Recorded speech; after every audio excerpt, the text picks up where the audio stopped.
Hello bachon, let's see this question. The question says which of the following is used for neutralizing charge on colloidal solution? And the options are electrons, electrolytes, positively charged ions and compounds. So key concept of this question is key concept क्या है यहाँ पर coagulation or we can say precipitation of the soul. Coagulation. अभी जो हमारे पास colloidal solution होता है ये चार्ज होता है मतलब इसमें क्या है चार्ज प्रेजेंट होता है लेकिन हम पार्टिकल्स के ऊपर से क्या है चार्ज रिमूव कर देंगे तो पार्टिकल्स क्या है एक दूसरे के पास आ जाएंगे एंड एग्रीगेट्स फॉर्म कर लेंगे और वी कैन से उनका क्या है कोएगुलेशन हो जाएगा और वो सेटल डाउन हो जाएंगे in the form of precipitate. तो हम ऐसे भी बोल सकते हैं वो क्या न्यूट्रलाइज हो जाएंगे। तो कोएगुलेशन बेसिकली क्या होता है मेथड या फिर process of settling down of colloidal particles और we can say neutralising charge on colloidal solution.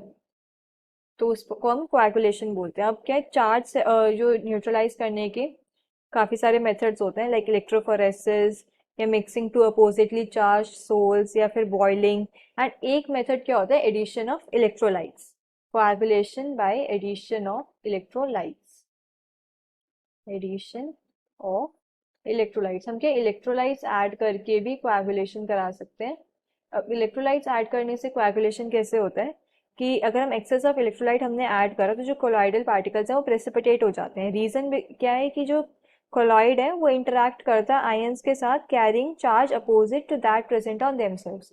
जो कोलॉइडल पार्टिकल्स है उनके अंदर जो चार्ज होता है वो उससे अपोजिट वाले आयन से इंटरेक्ट करते हैं इलेक्ट्रोलाइट के। तो अपोजिट आयन से इंटरेक्ट करेंगे इलेक्ट्रोलाइट के तो इससे क्या होगा कि उनका चार्ज क्या न्यूट्रलाइज हो जाएगा।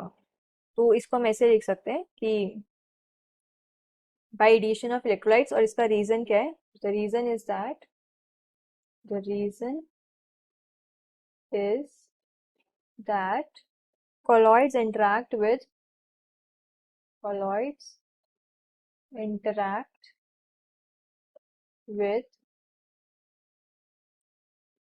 ions carrying charge opposite ions carrying charge opposite to that present on themselves present on themselves opposite ion के साथ इंटरेक्ट करता है एंड उससे क्या होता है न्यूट्रलाइजेशन हो जाता है और वी कैन से कोएगुलेशन हो जाता है। So we can say the final answer will be option B electrolytes. Hope you understood this well. Best of luck.